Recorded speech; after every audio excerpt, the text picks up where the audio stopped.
topic for today is consideration from Indian Contract Act 1872. So the first thing is, what is the meaning of the term consideration? So consideration means, in short, something for something or something in return. कुछ के बदले कुछ जो आपको किसी contract के through मिलता है, that is known as consideration.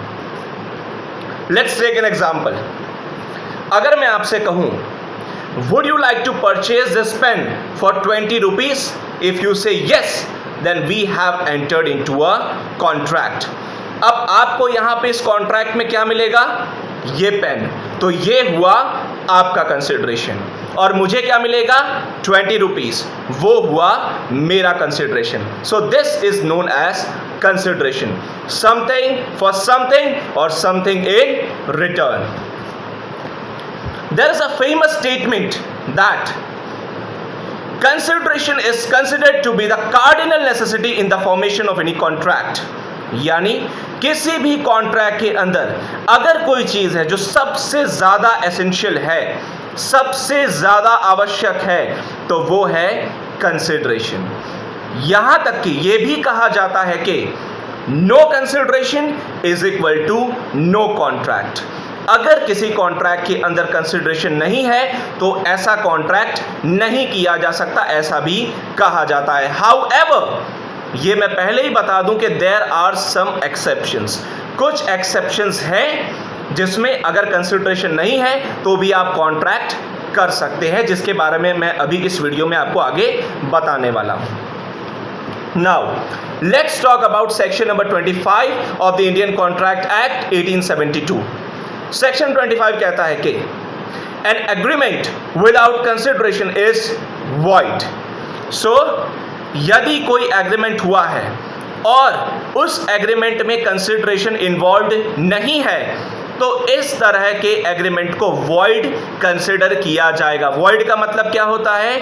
Not enforceable by law, यानी जिसे कानून के द्वारा लागू नहीं किया जा सकता. यानी एक ऐसा एग्रीमेंट जिसकी कोई वैल्यू नहीं है, कोई वैलिडिटी नहीं है. इसका भी मैं आपको एग्जांपल देता हूं कि an agreement without consideration is void. इसी पेन का एग्जांपल ले लेते हैं. अगर मैं आपके साथ कॉन्ट्रैक्ट साइन करता हूं कि मैं आपको पेन सेल करूंगा, लेकिन उसके बदले में मैं आपसे कोई भी अमाउंट रिसीव नहीं कर रहा हूं, तो आपको तो कंसिडरेशन के फॉर्म में ये पेन मिल रहा है, बट मुझे कुछ भी नहीं मिल रहा है. सो यहां पे in this case this contract, this agreement would become void. Why? Because of the lack of consideration. So जहां पे भी कंसिडरेशन नहीं है तो वहां पे क्या अप्लाई होगा? Section 25 of the Indian contract act 1872 would be applicable. That is an agreement without consideration is void, not enforceable by law, जिसे कानून के द्वारा लागू नहीं किया जा सकता है. ठीक है. Now let's talk about a case law. एक केस लॉ देखते हैं और इस चीज को और बेहतर तरीके से समझते हैं. दुर्गा प्रसाद वर्सेस बलदेव का केस लेते हैं. Durga Prasad versus Baldev. So Baldev, he was the owner of a market. एक बहुत बड़ी मार्केट है जिसके ओनर कौन है? मिस्टर बलदेव. अब दुर्गा प्रसाद कौन है? उसी सेम मार्केट में एक छोटी सी शॉप ऑक्यूपाई करते हैं mister Durga Prasad. Suddenly, one day, Mr. Durga Prasad entered into a contract with Mr. Baldev. Durga Prasad, जिनकी एक छोटी सी शॉप है उस बड़े से मार्केट में, जिसके ओनर है मिस्टर बलदेव, दुर्गा प्रसाद एक कॉन्ट्रैक्ट साइन करते हैं मिस्टर बलदेव के साथ. और उस कॉन्ट्रैक्ट में कहते हैं कि अब मैं जो भी आर्टिकल सेल करूंगा, जो भी आर्टिकल्स बेचूंगा आज से, मैं उसमें आपको कुछ amount of money in the form of commission दूंगा. मैं आपको कमीशन देने वाला हूं. ऐसा मिस्टर दुर्गा प्रसाद कहते हैं बलदेव से. And then both the parties entered into a contract. Later on, what happened, you know? Later on, Mr. Durga Prasad refused to make the payment. Yes, exactly my point. Mister Durga Prasad ने बलदेव को पैसा देने से मना कर दिया। And what happened? Would you consider Mr. Durga Prasad liable to make payment to Mr. Baldev? क्या आपको लगता है कि मिस्टर दुर्गा प्रसाद लायबल है पेमेंट करने के लिए मिस्टर बलदेव को? जी नहीं। Why? Because मिस्टर बलदेव को इस कॉन्ट्रैक्ट में आकर in the form of consideration commission तो मिल रहा है, लेकिन मिस्टर दुर्गा प्रसाद को क्या मिल रहा है? कुछ भी नहीं मिल रहा है। तो हेयर इन दिस केस क्या होगा, शायद मुझे आपको बताने की भी जरूरत नहीं है। Section 25 of the Indian contract act 1872 would be applicable. क्या लिखा है उसमें? N agreement without consideration is wide, यानी नॉट एनफोर्सेबल बाय लॉ। इस तरह के कॉन्ट्रैक्ट को कानून के द्वारा लागू नहीं किया जा सकता है। ठीक है, अब थोड़ा सा एक और बात करते हैं। यहां पे एक स्टेटमेंट दिया है और ये स्टेटमेंट है कि consideration need not be adequate. क्या है? Consideration need not be adequate. What is the meaning of the statement? It means consideration में भी आइदर एडिक्वेट और इवन इनएडिक्वेट। इसका मतलब साफ है कि कंसिडरेशन जो है वो एडिक्वेट भी हो सकता है और कंसिडरेशन जो है वो इनएडिक्वेट कंसिडरेशन भी हो सकता है। What is the meaning of this? Adequate consideration and इनएडिक्वेट consideration, इसका मतलब क्या है? पेन वाला ही एग्जांपल देंगे, समझ जाइएगा। मान लीजिए इस पेन की प्राइस है, मार्केट प्राइस है 20 रुपीज़। मैं आपको ये पेन सेल कर रहा हूँ 20 रुपीज़ में ही, तो दैट इज एडिक्वेट कंसिडरेशन। लेकिन अब आप एक ऐसे सिचुएशन मानिए कि मानिए इस पेन की प्राइस है 200 रुपीज़ और मैं सेम पेन अगर आपको सेल कर रहा हूँ सिर्फ और सिर्फ 10 रुपीज़ में। ट्रस्ट मी, 200 रुपीज़ का ये पेन मैं आपको कितने में बेच रहा हूँ? सिर्फ और सिर्फ 10 रुपए में। This would be considered to be an inadequate consideration. This is inadequate in consideration. तो ये जो स्टेटमेंट लिख दिया है, जो मैंने अभी आपको बोला, consideration need not be adequate, it means both adequate consideration, जो मैंने अभी आपको एग्जांपल से बताया, as well as inadequate consideration, both the considerations are considered to be valid. दोनों ही वैलिड है। हाँ, ये जो पूरा पेन 200 रुपए का है, मैं अगर आपको 10 रुपए में बेच रहा हूं तो ये इनएडिक्वेट है, तो ये वॉइड नहीं हो जाएगा, ये भी वैलिड है। बट एक चीज जरूर यहां पे देखी जाएगी।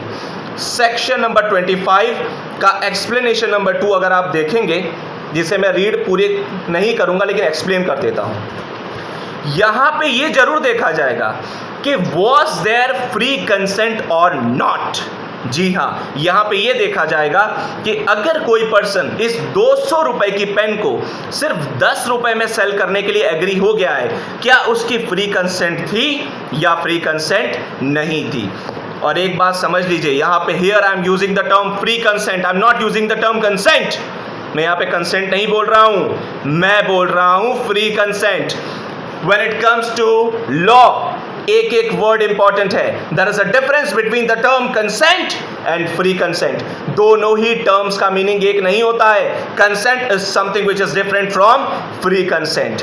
अगर मैं आपके पास आऊं और एक गन लगा दूं आपके ऊपर और आपसे कहूं कि चलिए आप कॉन्ट्रैक्ट साइन करिए, क्या आपने कंसेंट नहीं दी? आपने कहा ठीक है, मैं साइन करने के लिए तैयार हूं। That is consent. I am threatening you, मेरा एक फोर्स है आपके ऊपर, मेरा किसी प्रकार का आपके ऊपर इन्फ्लुएंस है। या मैं अगर आपके साथ करूं फ्रॉड, मैं आपको डिसीव करूं, मैं आपको धोखा दूं और फिर धोखा दे के मैं आपकी कंसेंट ऑब्टेन करूं, would that be considered to be a free consent? Absolutely not, that is consent. तो यहां पे अगर ये 200 रुपए का पेन मैं आपको 10 रुपए में बेच रहा हूं, तो कोर्ट विल मेक श्योर कि whether there was a free consent और नॉट। कहीं ऐसा तो नहीं कि सामने वाले पर्सन के ऊपर फोर्स किया गया हो, कहीं सामने वाले पर्सन के ऊपर कोई इन्फ्लुएंस तो नहीं था, कहीं सामने वाले पर्सन धोखे में तो नहीं था। इन सभी चीजों का ध्यान कोर्ट रखेगा। तो इन सच अ केस यहां पे मैंने आपको क्लियर कर दिया है, कंसिडरेशन, एक और बार रिपीट कर दे रहा हूं, सुन लीजिए, can be either adequate as well as inadequate, both the considerations are valid not void, but when there is an inadequate consideration, the court will make sure that whether there was a free consent or not, ये देखा जाएगा। Okay, अब यहां पे एक और मैं बात बता देता हूं, कंसिडरेशन को लेकर एक और चीज कही जाती है। कंसिडरेशन जो है आपका, ये पॉजिटिव कंसिडरेशन भी हो सकता है और नेगेटिव कंसिडरेशन भी हो सकता है। पॉजिटिव कंसिडरेशन मतलब क्या, ये मैं आपको कई बार बता चुका हूं कि ये पेन जैसे मैं आपको सेल कर रहा हूं, आप कहते हैं ठीक है। What is negative consideration? मान लीजिए आप में से कोई भी है, आप में से किसी ने भी मेरे ऊपर कोई केस कर रखा है, केस चल रहा है, और मैं आपके साथ कॉन्ट्रैक्ट करता हूं कि एक काम कीजिए, आप जो है हम लोग कोर्ट के बाहर एक सेटलमेंट कर देते हैं, अब इस केस को हम कोर्ट में कंटिन्यू नहीं करेंगे, हम लोग इसको बाहर ही सेटलमेंट कर देते हैं, तो दैट इज नेगेटिव कंसिडरेशन। मैं यहां पे एक चीज बता दूं कि ऑफर की जब डेफिनेशन मैंने आपको बताई थी, तो मैंने क्या कहा था कि दो चीजें होती हैं कॉन्ट्रैक्ट में, टू डू समथिंग और एब्सटेन फ्रॉम डूइंग समथिंग, यानी नॉट टू डू समथिंग। तो ये नेगेटिव कंसिडरेशन है। हाँ, मैं मानता हूं कि हर तरीके के अपराध को कॉन्ट्रैक्ट साइन करके जो है आप उसको बाहर कोर्ट के खत्म नहीं कर सकते, लेकिन कुछ ऑफेंसेस को आप खत्म कर भी सकते हैं, तो दैट इज नेगेटिव कंसिडरेशन। सो इनएडिक्वेट हो सकता है कंसिडरेशन, वैलिड है, एडिक्वेट है, वैलिड है, पॉजिटिव कंसिडरेशन होता है, नेगेटिव कंसिडरेशन भी होता है। अब एक और बात आपको मैं बता दूं, जरा एक डेफिनेशन को रीड करते हैं। पहली बात, एक बात बताऊंगा, अगर आप कंसिडरेशन की डेफिनेशन का एनालिसिस करेंगे, देखेंगे, तो आप पाएंगे कि काफ़ी डिफिकल्ट दी हुई है, बट इतनी डिफिकल्ट है नहीं, मैं आपको इस डेफिनेशन आपकी इजी बना देता हूं, ठीक है। चलिए, सेक्शन 2 क्लॉज नंबर डी क्या लिखा है, when at the desire of the promisor the promisee और एनी अदर पर्सन, ठीक है, इन वर्ड्स का मीनिंग समझते हैं। Promiser means who? The person who makes the proposal is known as the promiser, and the person who accepts the proposal is known as the promisee. यदि मैंने आपके सामने प्रस्ताव रखा है तो मैं प्रॉमिसर हूं, और यदि आपने मेरे उस प्रस्ताव को स्वीकार कर लिया है तो आप बन गए प्रॉमिसी। अब यहां पे जो लिखा है डेफिनेशन में, उसको थोड़ा सा और समझते हैं। प्रॉमिसी और एनी अदर पर्सन, इसका मतलब क्या हुआ, चलिए ये समझते हैं। प्रॉमिसी और एनी अदर पर्सन, तो देखिए इसका सीधा सीधा मतलब ये है कि अगर मैं आप में से किसी के साथ भी, जितने भी लोग इस वीडियो को देख रहे हैं, किसी के साथ भी अगर मैं कॉन्ट्रैक्ट साइन करता हूं, तो आपको कुछ मिलना चाहिए in the form of consideration, ठीक है, मुझे भी कुछ ना कुछ मिलना चाहिए in the form of consideration, ये भी बात सही है। आपको कुछ मिले, मुझे कुछ मिले, दैट्स इट। कंसिडरेशन का होना जरूरी है, राइट।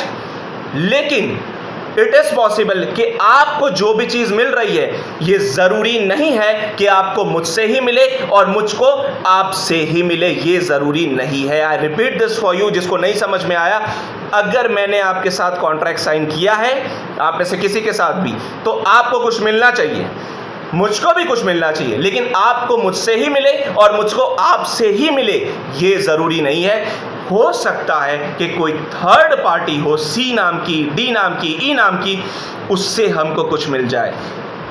तो इस बात का ध्यान रहे, whenever there's a formation of any contract, it's mandatory to have a consideration. It's mandatory, but it's not mandatory that we should get something in return from one another only. किसी भी contract में consideration का होना जरूरी है, दोनों parties को कुछ ना कुछ मिलना जरूरी है, लेकिन दोनों पार्टीज को एक दूसरे से ही कुछ मिले, ये जरूरी नहीं है, ठीक है।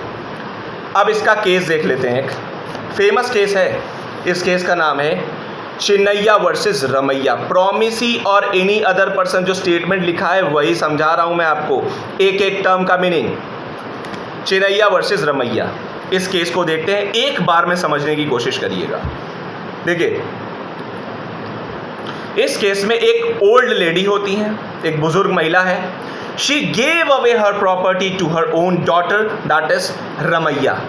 एक ओल्ड लेडी है, उन्होंने अपनी पूरी संपत्ति जो है वो अपनी बेटी रमैया के नाम पे कर दी है। ठीक है, यहां तक तो आपको समझ में आ गई होगी मेरी बात। अपनी बेटी रमैया के नाम पे प्रॉपर्टी कर दी, ठीक है। But one condition was attached, उन्होंने एक बात कही थी। क्या कही थी? उन्होंने कहा था ठीक है बेटा, मैं तुमको प्रॉपर्टी दे रही हूं, लेकिन एक बात का ध्यान रखना, तुम्हारे जो मामा हैं, तुम्हारे जो मैटरनल अंकल हैं, जिनका नाम है Chinnaiah, you will pay him some amount of money by way of annuity. बात समझ में आई मेरी? एक बुजुर्ग महिला जिसने अपनी सारी प्रॉपर्टी अपनी बेटी के नाम कर दी, रमैया नाम है बेटी का, और उससे क्या कहा कि बेटा प्रॉपर्टी ले लो, लेकिन एक बात का ध्यान रखना, तुम्हें अपने मैटरनल अंकल, अपने मामा जिनका नाम है चिनैया, उनके साथ एक कॉन्ट्रैक्ट साइन करना होगा, और उस कॉन्ट्रैक्ट के अंतर्गत तुम्हें हर साल अपने मामा चिनैया को कुछ अमाउंट ऑफ मनी, कुछ पैसा देना होगा। तो रमैया ने कहा ठीक है, मैं अपने मामा के साथ कॉन्ट्रैक्ट साइन कर देती हूं, और उसने अपने मामा के साथ कॉन्ट्रैक्ट साइन कर दिया। बट लेटर ऑन, बाद में, she refuse to make payment to his maternal uncle, to the maternal uncle that is Chinnaiah. बाद में रमैया जो है उसने अपने मामा यानी चिनैया को पेमेंट करने से मना कर दिया कि मैं नहीं पेमेंट करूंगी। किस बात पे? What was the contention? क्या उन्होंने बात रखी? रमैया ने क्या बात रखी कोर्ट में पता है? रमैया ने कहा कि whenever there's a formation of any contract, consideration का होना जरूरी है। लॉ तो यही कहता है, लॉ कहता है कि यहां इस केस में दोनों पार्टीज को कुछ मिलना चाहिए। मामा को तो मुझसे पैसा मिल रहा है हर साल, लेकिन मुझे मामा से क्या मिल रहा है? In the form of consideration. मेरे पास क्या आ रहा है? कंसिडरेशन। कंसिडरेशन मतलब something for something, something in return. मुझे भी तो कुछ मिलना चाहिए ना अपने मामा से। मेरे मामा को तो हर साल पैसा मिलेगा मुझसे, लेकिन मुझे क्या मिलेगा? कुछ भी नहीं। तो यहां पे कोर्ट ने कहा कि जो मैंने अभी आपसे बात कही वही, कि हाँ ये बात सही है कि N agreement without consideration is void, not enforceable by law. अगर किसी भी अग्रीमेंट में कंसिडरेशन नहीं है तो वो वॉइड हो जाएगा। बात सही है, लेकिन लॉ कहता है कि कंसिडरेशन का होना जरूरी है, दोनों पार्टीज को कुछ ना कुछ मिलना जरूरी है, एक दूसरे से ही मिले ये जरूरी नहीं है। हाँ, मामा को पैसा मिल रहा है रमैया से, लेकिन रमैया को प्रॉपर्टी मिली थी अपनी मदर से। तो भले ही मामा की तरफ से कुछ भी कंसिडरेशन नहीं आया, लेकिन कंसिडरेशन आया किसकी तरफ से? उनकी खुद की मम्मी की तरफ से, क्योंकि उन्होंने ये कंडीशन अटैच की थी कि तुम्हें अपने मैटरनल अंकल को, अपने मामा को जो है bye way of annuity payment करना होगा। तो इस केस से, चिनैया वर्सेस रमैया के केस से ये बात क्लियर हो गई कि what is the meaning of the term promisee और एनी अदर पर्सन। इसका मतलब क्या है? What is the meaning of the statement? Whenever there's a formation of any contract, it is mandatory to have a consideration, but it's not mandatory that both the parties who have entered into a contract must get something in return from each other only. That is not mandatory. ठीक है? Now, let's talk about इस definition को थोड़ा सा और समझ लेते हैं। ठीक है? इस डेफिनेशन में लिखा है, जो 3 टर्म्स दिए हैं उसको भी मैं समझाऊंगा। समझना मुश्किल लगता है, लेकिन इतनी मुश्किल है नहीं डेफिनेशन। हैज डन और एब्सटेन्ड फ्रॉम डूइंग। चलिए इसको समझ लेते हैं। हैज डन और एब्सटेन्ड फ्रॉम डूइंग। एक बात बताइए, ईडी लिखा है यानी क्या हुआ? हैज डन यानी ऑलरेडी कर चुका है, और एब्सटेन्ड फ्रॉम डूइंग ईडी यानी पास्ट में जा रहे हैं, यानी कंसिडरेशन का पहला टाइप है द पास्ट कंसिडरेशन। ओके। दूसरा, डस और एब्सटेन्स फ्रॉम डूइंग। एस लगा है, डस और एब्सटेन्स, दैट मीन्स ये है प्रेजेंट कंसिडरेशन। और तीसरा, प्रॉमिसेस टू डू और एब्सटेन फ्रॉम डूइंग, तो ये हो गया आपका फ्यूचर कंसिडरेशन। जनरली आपसे ये कहा जाता है कि there are 3 types of considerations, past, present, future. लेकिन कहां पे दिया है? डेफिनेशन में ही दिया है। जहां ईडी दिया है, they are talking about past consideration. जहां एस लगा है, प्रेजेंट कंसिडरेशन। और जहां पे प्रोमिसेस टू डू लिखा है, दैट इज फ्यूचर कंसिडरेशन। तीनों का मतलब क्या है? ये आपको पता नहीं है, तीनों टाइप्स आपको पता चल गए। अब तीनों का मतलब मैं आपको समझाता हूँ। देखिए, पहली बात तो ये जान लीजिए, मतलब बताने से पहले मैं आपको ये बता दूं कि when you talk about Indian law consist of all the three types of consideration, that is past, present, future. All the types of considerations are valid when it comes to Indian law. Indian law में तीनों ही type के consideration valid हैं, but we all know that our Indian law is inspired from English law, right? English law में अगर आप देखेंगे तो past consideration is not valid, only present and future considerations are considered to be valid. India में तीन considerations, past, present, future, but English law के accordingly present and future. Past consideration has no recognition when it comes to English law. ये बात का आप ध्यान रखिएगा। Past consideration का मतलब समझ लीजिए। अब देखिए, एक एग्जांपल दूंगा, उससे आप समझ जाएंगे। प्रेजेंट कंसिडरेशन क्या है? कैश में सेल करना। मैं अगर आपके पास आता हूं, आप मुझे कोई चीज़ सेल कर देते हैं और मैं आपको पेमेंट कर देता हूं, that is present consideration. Future consideration में क्या होता है? मैं आपसे वादा करता हूं कि मैं आपको फ्यूचर में पेमेंट करूंगा किसी चीज़ का, तो दैट इज फ्यूचर कंसिडरेशन। मैं फ्यूचर में पेमेंट करने की बात कर रहा हूं, that is future consideration. Past consideration क्या है? देख लीजिए, एक केस था जिस केस का नाम था ईस्टवुड वर्सेस कैनियन। ठीक है, Eastwood versus canyon, the famous case law, England का केस है। और मैंने आपसे पहले ही कहा था कि इंग्लैंड में पास्ट कंसिडरेशन वैलिड नहीं है, इस बात को आप ध्यान रखिएगा। ईस्टवुड वर्सेस कैनियन के केस में क्या होता है? देखिए, इस केस के अंदर एक बच्ची है, उसके फादर की डेथ हो जाती है। ठीक है, उसके फादर की डेथ हो जाती है। तो ऐसे केस में जब उसके फादर की डेथ हो जाती है तो एक लेडी है जो उसको एजुकेशन प्रोवाइड करती है, ठीक है, फूड प्रोवाइड करती है, शेल्टर प्रोवाइड करती है, यहाँ तक कि उसकी शादी भी करवाती है। और उसके बाद जब वो लड़की बड़ी हो जाती है, she entered into a contract with that lady. उसने उस औरत के साथ एक कॉन्ट्रैक्ट साइन किया और उससे कहा कि देखिए, जाहिर सी बात है, उसकी माँ की तरह है, ठीक है, कि आपने जो भी मेरे लिए आज तक किया है इतने सालों तक, मैं आपसे वादा करती हूँ, मैं आपके साथ एक कॉन्ट्रैक्ट कर रही हूँ कि मैं आपको कुछ पैसा देना चाहती हूँ। And this girl, she entered into a contract with that old lady, जिसने उसको इतने साल पढ़ाया लिखाया, शादी भी करवाई, उसके साथ कॉन्ट्रैक्ट साइन कर लिया कि आपने अभी तक मेरे लिए जो भी पास्ट में किया है, मैं आपसे कॉन्ट्रैक्ट साइन कर रही हूं कि मैं आपको उसके लिए पैसे देना चाहती हूं, जो भी। Later on she refuse to pay, बाद में उस लड़की ने पेमेंट करने से मना कर दिया। Would she be liable? तो इसका आंसर बस एक ही है, this is a case of past consideration, and past consideration has no validity when it comes to English law. England में इस तरह के past consideration वाले कॉन्ट्रैक्ट की कोई वैलिडिटी नहीं है, ठीक है। But if the same contract would have been entered in India, this contract would have been valid. ये कॉन्ट्रैक्ट जस्ट बिकॉज इंग्लैंड में साइन हुआ था, in England, this has no validity, but if the same contract would have been entered in India, this contract would have become valid. So remember each and everything. आज मैंने आपको बता दिया कि जो डेफिनेशन कंसिडरेशन की आपको इतनी डिफिकल्ट लग रही थी वो कितनी इजी है एक्चुअली में, ठीक है। तो पास्ट कंसिडरेशन का एग्जांपल दे दिया है, एक और बार बता देता हूँ शॉर्ट में। पास्ट में किसी व्यक्ति ने आपके लिए कुछ किया है और वादा आज आप उससे कर रहे हो कि मैं इसके लिए आपको इतना पैसा या कुछ भी करना चाहता हूं, कॉन्ट्रैक्ट साइन करते हैं, तो past consideration is not valid when it comes to English law, but when it comes to Indian law, past, present, future, all the considerations are valid, and consideration में भी आइदर एडिक्वेट और also inadequate. Consideration is positive also, negative also, ठीक है। And वो वाली line section 25, an agreement without consideration is void, not enforceable by law. So that's it for today.